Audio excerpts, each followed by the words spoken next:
Assalamualaikum warahmatullahi wabarakatuh. Apa kabar sahabat keluarga Indonesia? Senang sekali saya Citra Anggia bisa menemani Anda tentunya di Keluarga Indonesia. Ini merupakan program dukungan pemerintah terhadap masyarakat Indonesia untuk belajar di rumah. Di sini kita bisa mengetahui bagaimana Anda, orang tua dan juga buah hati Anda dalam pola pengasuhan atau parenting. Nah, kali ini saya ingin mengajak Anda untuk sharing. Pernahkah Anda, ayah dan bunda, ingin rileks pulang kerja, kemudian memberikan gadget pada anak-anak satu-satu untuk lebih santai di rumah? Pernah? To be honest, saya pernah. Nah, itu kira-kira baik atau tidak ya? Untuk memastikannya, yuk kita lihat bareng-bareng, ini dia tayangannya. Maunya ngasih gadget aja ke anak, biar saya santai gitu.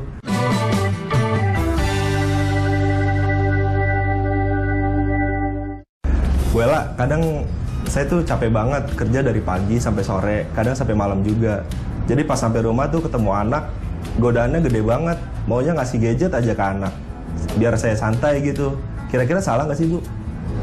Ayo, siapa yang ngasih gadget ke anaknya supaya kita bisa santai? Menghela nafas sejenak, anak dijaga oleh gawai. Tunggu jawabannya di sini.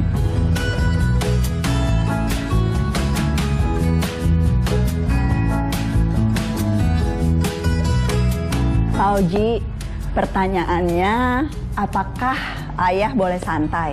Jawabannya boleh. Apakah orang tua penting untuk bahagia? Penting sekali. Jadi, soal bermain gadget, ingin cari waktu untuk diri sendiri, itu bukan sesuatu yang mestinya kita pertentangkan dengan apa yang dibutuhkan anak. Tidak ada istilah bahwa kebutuhan diri sendiri versus kebutuhan anak. Kenapa? Karena kita sebagai orang tua sebetulnya bisa memenuhi keduanya. Bukan cuma kebutuhan diri sendiri dan kebutuhan anak, tetapi juga kebutuhan kita sebagai pasangan, kebutuhan kita sendiri sebagai anak kepada orang tua kita, kebutuhan kita sebagai teman kerja. Sejak awal, jadi orang tua adalah menyadari bahwa kita multiperan dan salah satu kunci yang paling efektif adalah belajar bagaimana manajemen energi dan manajemen waktu. Ada banyak tips dan trik yang diceritakan oleh sesama orang tua di sesi berbagi cerita rangkul atau pada saat nonton bareng di seluruh Indonesia. Saya juga belajar banyak dari pengalaman ayah ataupun ibu yang menceritakan apa yang berhasil atau tidak berhasil untuk mereka. Tetapi seringkali waktu transisi, misalnya pada saat kita berpindah dari waktu bekerja di kantor ke rumah, itu jadi salah satu kunci. Yang kedua, kesadaran bahwa sebetulnya kualitas dan kuantitas waktu sebagai orang tua itu sama pentingnya. Banyak orang tua yang setengah membenarkan bahwa mereka punya waktu yang sangat kurang dengan anaknya dengan alasan kualitasnya sudah cukup baik. Saya sering dimusuhi, tetapi saya selalu berani untuk mengatakan sebagai ayah maupun sebagai ibu, Anda butuh dua-duanya. Jadi bukan berarti nggak boleh main gawai ya, sekali lagi. Tapi pastikan bahwa waktu yang dihabiskan untuk gawai itu tidak lebih banyak daripada waktu yang dihabiskan untuk asyik bermain bersama dengan anak-anak kita. Anak yang kebutuhannya dipenuhi oleh orang tuanya juga akan belajar untuk memenuhi kebutuhan orang tuanya. Sehingga pada saat kita mengatakan bahwa kita butuh waktu bermain untuk diri kita sendiri, anak juga akan jadi lebih mudah berempati pada saat kebutuhan bermainnya dengan kita terpenuhi. Pada saat kita memberikan kesempatan anak untuk bersosialisasi dengan teman sebayanya, dia tidak akan membuat kita merasa bersalah pada saat kita juga butuh waktu untuk berkumpul dengan teman-teman kita. Jadi memenuhi kebutuhan semua anggota keluarga seringkali tidak sesulit yang kita bayangkan. Kuncinya komunikasi. Kuncinya menerapkan prinsip cinta. Belajar bersama ya. Pengasuhan adalah urusan bersama, itu yang selalu kami percaya di keluarga kita. Nah, ternyata kita tidak boleh membiarkan anak kita bermain gadget sendirian ya. Kita harus tetap belajar dan juga update mengenai perkembangan digital. Karena ada dua sisi yang kita bisa dapat dari dunia digital. Yang pertama memang tentang edukasi yang positif. Tapi di sisi lain, anak kita bisa menonton hal-hal yang tidak baik dan berefek negatif. Untuk itu, untuk kita para orang tua harus lebih aware dan juga update ya. Jangan biarkan anak kita pandai, cerdas dalam dunia digital sendirian. Harus kita dampingi. Dan selanjutnya masih ada informasi yang pastinya menarik untuk Anda simak. Jangan kemana-mana ya, tetap di Keluarga Indonesia.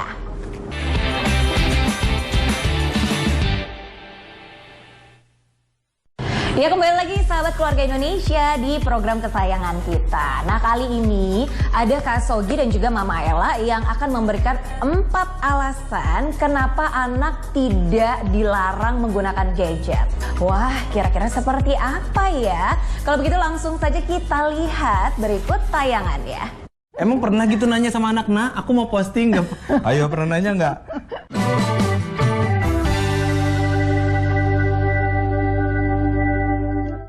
Halo Sogi. Halo Bu Ella. Selamat datang. Boleh diminum dulu jusnya? Iya. Dapat jusnya warna hijau. Kalau anak-anak nih ngeliat warna hijau langsung nggak mau, pasti sayur. Aduh, kalau dengar anak-anak pasti banyak cerita, pasti banyak pertanyaan. Banyak banget. Banyak. Tunggu dulu, saksikan videonya sesudah ini.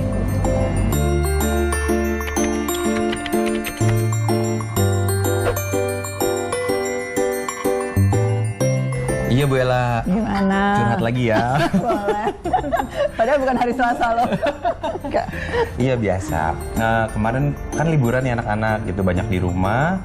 Kebetulan juga nggak terlalu banyak program liburannya. Kita sebagai orang tua kan masih pada kerja gitu. Terus akhirnya mereka kayaknya jadi lebih mesra sama gawai. Terus habis Ngomong itu mesranya sambil agak-agak prihatin. iya, prihatin nih. Jadi akhirnya ngobrol sama beberapa teman juga. Terjadinya juga kurang lebih sama seperti itu. Nah, salah satu yang ada di benak kita, aku dan teman-teman ini, benar nggak sih Bu bahwa si dunia digital ini emang negatif banget lah buat anak-anak kita? Kita jadinya ketakutan ya gitu. Bener nggak sih Bu?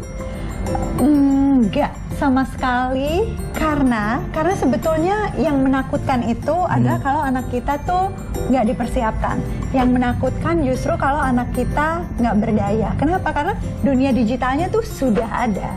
Dunia digitalnya sudah jadi bagian dari kehidupan mereka sehari-hari. Nah, jadi kalau kita mau bilang dihindari, negatif dan sebagainya, itu juga sesuatu yang nggak mungkin sih, gitu ya. Jadi yang kita perlu lakukan ya sama seperti kita ngajarin anak nyebrang jalan, sama seperti kita ngajarin anak naik sepeda. Ya kita harus yakin bahwa sebetulnya anak punya kemampuannya. Dan di sisi lain, sebetulnya kita perlu yakin bahwa berada di dunia digital itu tuh ngasih anak banyak latihan loh, banyak latihan supaya dia justru dapat berbagai kecerdasan yang lebih mudah untuk diajarkan dan ditumbuhkan di dunia digital. Nah, dari penjelasan Bu Ella aja tadi, kita sebagai orang tua yang wow, terus kita harus ngapain lagi ya? Kayaknya kita sudah memberi batasan dari durasi, memberi batasan apa yang boleh dimainin, apa yang boleh ditonton, apa enggak.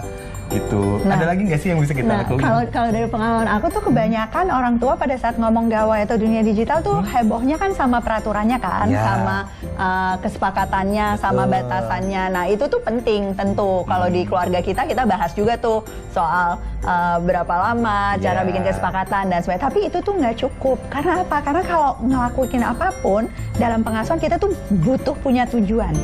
Jadi bukan cuma sesuatu yang kayak oke, ini harus dibatasi, ini harus disepakati, tetapi tujuan kita sama anak untuk menumbuhkan apa sih di dunia digital, kecerdasan seperti apa. Jadi kita juga interaksinya nggak melulu negatif, tapi justru bagaimana memanfaatkan si dunia digital, bagaimana memanfaatkan gawai untuk tujuan-tujuan yang positif. Oke, gimana tuh nge-set goalnya tuh? Soalnya yang kita baca itu cuman review tentang game ini. Oh, bahaya, boleh gitu. Ini atau- bahaya nggak boleh gitu. Nah, tujuannya kalau di keluarga kita bilangnya sebetulnya interaksi dunia digital itu menyiapkan anak untuk cerdas di masa depan. Kenapa? Karena sekarang pun hampir separuh mungkin kehidupan kita tuh ada di dunia maya gitu ya, setengah di dunia nyata. Bayangkan 10, 20 tahun, 30 tahun lagi itu kan pasti kemampuan anak buat Lebih survive canggih iya harus lebih canggih lagi. Nah, jadi ada 4 nih kecerdasan masa depan. Oke. Yang pertama, dengan adanya dunia digital kita bisa ngelatih anak untuk jadi makin kritis. Nah, Nah, yang kedua, sebutin dulu ya, nanti tahan dulu pertanyaannya. Yang kedua, anak-anak akan tumbuh dengan punya komitmen yang lebih baik pada faktor-faktor keamanan. Nanti kita baca sama-sama, bisa baca di bukunya, bisa nanti aku cerita juga. Kritis komitmen. Kritis komitmen. Nah, yang ketiga, dunia digital ngasih kesempatan anak untuk ngelatih kolaborasi. kolaborasi. Oke. Oke, so far sih mereka main sama teman-teman sih Gitu ya, kolaborasi. tapi lebih dari itu. Oh, lebih dari itu. Yang keempat, melatih anak untuk terus menumbuhkan kreativitas. Kreativitas. Oke, kalau kreativitas kayaknya aku paling setuju untuk kayak Oke, gitu. oke. Tapi orang tua itu paling takut kalau tiba-tiba anaknya kritis. Oh, kritis ya? Kita tuh selalu ngerasa nggak siap anak kita jadi kritis. Ya enggak, biasanya orang tua gini, Iya, iya. boleh kok tanya-tanya, Iya, boleh kok kritis, boleh kok berdebat, tapi sama orang lain aja, jangan sama gua. Bener, dilempar. Oke, kritis itu. Padahal anak tuh belajar kritis itu pada saat dia menghadapi informasi kan, informasinya banyak banget, anak harus dilatih ngebedain mana informasi yang kredibel, mana informasi yang benar, mana yang hoax, mana informasi yang dia butuh, mana informasi yang dia nggak butuh, mana informasi yang dari sumber yang terpercaya dan tahu banyak tentang itu, mana informasi yang ditulis oleh sembarang orang. Nah, banyak sekali kesempatan pada saat pakai mesin pencari gitu ya, pada saat terima pesan-pesan media yang sebetulnya bisa dipakai oleh orang tua untuk membahas itu. Nah, tapi susahnya kebanyakan orang tua, ya udah percaya aja apa kata mama. Kalau anak nanti datang dengan pendapat yang berbeda, mama, Iya, benar. aku katanya sih ini gini, enggak, itu salah gitu ya. Padahal mungkin mamanya yang salah. Iya. Oke, habis kritis tadi adalah Komitmen pada keamanan. Nah, Komitmen pada keamanan berarti ya kita sih merasa sudah mencarikan mana yang boleh, mana yang tidak tadi, ngeliat Oke, review segala macam. Tapi Keamanan dikit banget loh orang tua tuh misalnya yang ngajarin anak untuk mengatur notifikasi gitu ya, atau orang tua yang mengajarkan anak sebetulnya batas-batas privasi itu di mana. Malah seringkali kadang-kadang orang tua tuh nggak menghormati privasi anaknya pada saat dia memposting sesuatu di sosial media. Iya, Aku iya, aja iya. kadang-kadang masih suka tuh ketelepasan, misalnya nggak nanya anak boleh nggak fotonya di post, tiba-tiba udah di post. Padahal buat dia tuh mungkin bukan sesuatu yang mau dibagi gitu ya, di-expose. yang mau dipaparkan pada dunia luar. Jadi ngasih tahu prinsip-prinsip tentang etika, kapan kita harus menyebutkan sumber kalau kita misalnya ngelihat sesuatu yang menarik untuk kemudian kita unggah gitu. Nah, itu hal-hal seperti itu tuh sangat bisa diajarkan pada saat berinteraksi di dunia digital. Dan itu sering kelupaan ya. Sering kelupaan. Emang pernah gitu nanya sama anak, nah aku mau posting nggak? Ayo, pernah nanya nggak? Suka. Ngaku boleh ngaku tapi nggak usah di sini. Nah, yang ketiga tuh kolaborasi. Ya. Kolaborasi itu maksudnya berkolaborasi dengan siapa nih? Nah, itu dia, berkolaborasi dengan siapa kan? Kolaborasinya itu sebetulnya kalau tujuan kita jangka panjang, dia perlu berkolaborasi dengan sebanyak mungkin dan seberagam mungkin orang. Jadi juga sosial media itu kan sebetulnya kesempatan kita untuk berkenalan, bekerja sama dengan orang-orang yang ada di luar lingkaran kita. Kalau di sosial media nguprek-ngupreknya sama orang yang udah ketemu berjam-jam di sekolah gitu ya misalnya, tapi bukannya mencari misalnya ahli-ahli atau guru-guru yang dia mau belajar bidang yang spesifik. Oke. Nah, atau dia ingin ikut kegiatan atau proyek tertentu bersama dengan anak-anak lain di mancanegara. Itu kan Iya. dulu waktu zaman kita kecil nggak Susah, dimungkinkan iya. dan susah sekali gitu ya. Atau dia punya ide, dia pengen melakukan crowdfunding atau dia pengen nyumbang ke sebuah sesuatu yang ternyata menarik, gerakan-gerakan yang letaknya jauh dari tempat tinggalnya, pengen ikut terlibat. Itu semuanya jadi sangat mungkin Sangat dengan dunia digital asal dikasih kesempatannya. Nah, tapi coba lihat diri kita sendiri deh, kita jangan-jangan di sosial media nguploadnya sama orang yang itu-itu aja juga gitu ya. Iya bener ya, digital ketemu, hari-hari ketemu, jadi orangnya lo lagi. Kolaborasi harus diajarin dari sekarang berarti Betul, ya. dilatihkan dan dicontohkan. Oke. Bukan cuma dikasih, dicontohkan. dicontohkan. Mari mama papa semuanya. Terus yang terakhir tadi kreativitas. Kalau kreativitas sih kayaknya Pasti banyak ya. contoh nih Sogi. Pernah Iya. nggak ngelakuin sesuatu pakai gadget atau pakai tools digital sama anak-anak? Yang paling deket sih adalah tiba-tiba si adek bisa banyak gerakan dance. Oke. Jadi kita tanya taunya dari mana, dari tutorial-tutorial yang dia tonton begitu. Terus habis itu kita jadi ikut nonton karena kan khawatir ya. Ini yang tutorial Kayak apa? siapa? Untungnya anak-anak lagi videonya Oke, gitu. Kemudian kalau si kakak itu tiba-tiba hafal sejarah. Dia tahu kapan mesin ini dibuat, mobil ini dibuat, segala macam hal-hal yang ternyata itu menarik buat dia, yang selama ini kayaknya kita nggak pernah berikan atau belikan bukunya atau yang lain. Ternyata si kakak jadi tahu dunia otomotif sekarang. Dia Nah, seneng seru banget banget. sama dunia otomotif. Oke, nah itu kan udah bagus banget tuh modalnya. Pada saat kita ngomong kreativitas, habis itu yang perlu dirangsang adalah anak nggak cuma mengkonsumsi sesuatu yang positif, tetapi kemudian karyanya dia apa sih dari situ. Kalau dia habis belajar nari gitu ya, dari koreografi orang lain, habis itu dia bisa bikin koreografi sendiri nggak sih? Terus habis itu ngajarin orang lain bikin karya video juga misalnya. Iya, Atau iya. si kakak habis baca informasi tentang dunia otomotif gitu. Bisa nggak dia ngerangkum ulang itu, bikin review sama blog-blog di bidang otomotif, atau dia bikin video yang nerangin itu. Jadi Yang kita mau lakukan dengan dunia digital sebetulnya tujuannya pada akhirnya anak bukan cuma mengkonsumsi sesuatu yang baik, tapi dia kemudian bisa berkreasi dan menghasilkan karya-karya. Dan kebayang dong, kalau anaknya udah kritis kayak gitu, udah punya komitmen yang tinggi, udah biasa kolaborasi, udah biasa berkreasi, bakal sukses nggak di masa depan kira-kira? Iya ya, udah sejalan ya. Betul. Dia tinggal numpang di atas kereta digital yang terus melaju karena kita nggak pernah tahu teknologi akan secanggih apa lagi akhirnya nanti di masa Betul, depan. dan apapun pekerjaan yang akan dia lakukan, apapun bidang yang dia minati dan ingin dia dalami, itu sebetulnya dengan modal 4 kecerdasan masa depan itu, insya Allah apapun yang nanti dia pilih, ya akan bisa gitu ya, mau jadi apapun dengan 4 modal itu, bukan cuma survive di dunia digital, tapi flourish. Wah, PR-nya banyak nih. PR-nya banyak. Tapi pasti bisa kan kita semua kan? Pasti bisa dong, karena belajar sama-sama, karena pengasuhan adalah urusan bersama. Urusan bersama. Bu Ella terima kasih banyak loh. Sama-sama, terima kasih. Curhat-curhatnya. Ini boleh diminum lagi kan? Boleh dong.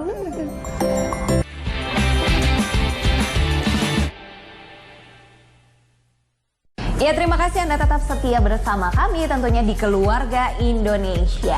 Nah, sahabat Keluarga Indonesia, tadi kita sudah melihat ya tayangan 4 alasan kenapa Kak Sogi dan juga Mama Ella tetap memberikan gadget dan tanpa dilarang pada anak-anak. Ternyata memang dunia digital tidak bisa dipisahkan dari anak-anak kita. Tapi kita bisa memilah dan juga memilih hal yang tepat dan juga waktunya yang tepat untuk mereka memegang gadget. Seperti pertanyaan dari Mama Ana. Nah, ini bertanya, berapa lamakah waktu yang kita berikan pada anak untuk berada di depan TV atau di depan gadget? Kalau yang ini, sudah ada Mama Ella yang akan menjawab. Kalau begitu langsung saja kita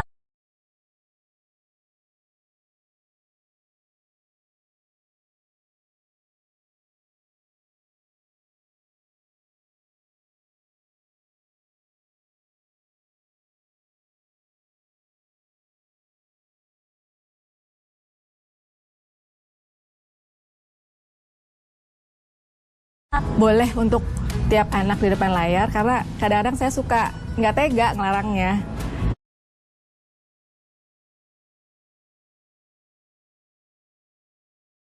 Gitu aja Bu, makasih banyak.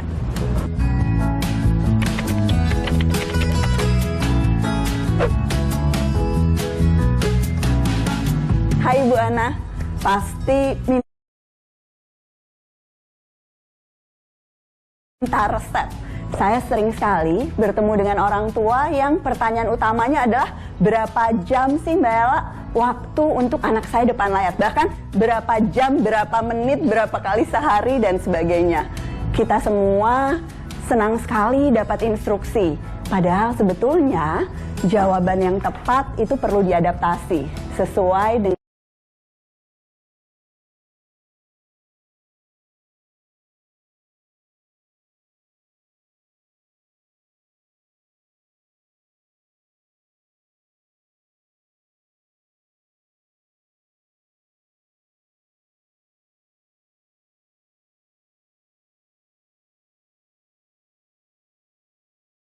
sebetulnya apa sih yang dilakukan anak dengan layarnya.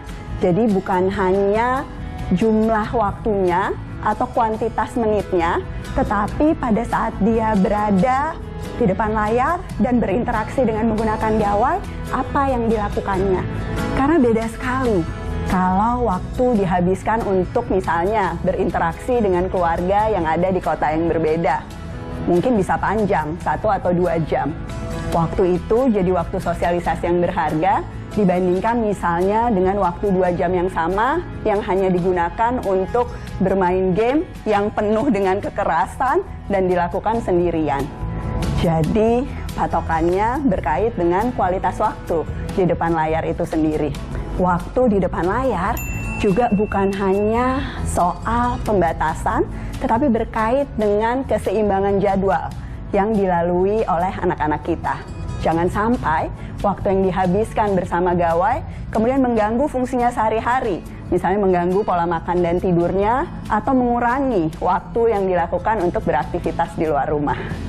Jadi, lihat dan refleksikan sebetulnya bagaimana tahap perkembangan anak kita, apa kebutuhan dan jadwalnya, kemudian apakah pola disiplin yang sudah diterapkan di keluarga kita sebetulnya membantu untuk anak bisa menerapkan batasan ini dan orang tua terus memberikan bimbingan sehingga pelaksanaannya konsisten. Jadi bukan hanya tentang aturan yang ditetapkan di hari pertama, tetapi berminggu-minggu kemudian sudah bubar jalan dan kembali ke kebiasaan lama. Dicoba ya Bu Ana, dicoba untuk selalu mencari cara. Ingat impian tinggi, nerima tanpa drama, tidak takut salah, dan asyik bermain bersama. Buat semua yang menyaksikan, kalau ada pertanyaan lain, jangan lupa kirimkan ke akun keluarga kita.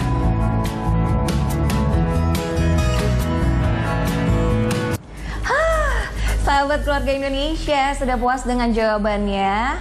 Nah, dengan jawaban-jawaban dan informasi kita hari ini, semoga saja kita sebagai orang tua bisa lebih bijak lagi mengatur waktu gadget untuk anak-anak dan manfaat yang positif pastinya diberikan pada anak-anak melalui dunia digital. Akhirnya, tayangan tadi juga mengakhiri acara hari ini. Dan sekali lagi saya ingatkan, program ini tentunya merupakan dukungan pemerintah terhadap masyarakat Indonesia untuk belajar di rumah. Jadi, tetap sehat-sehat ya. Akhirnya saya Citra Anggia mewakili kerabat kerja yang bertugas mohon pamit undur diri. Wassalamualaikum warahmatullahi wabarakatuh dan sampai jumpa.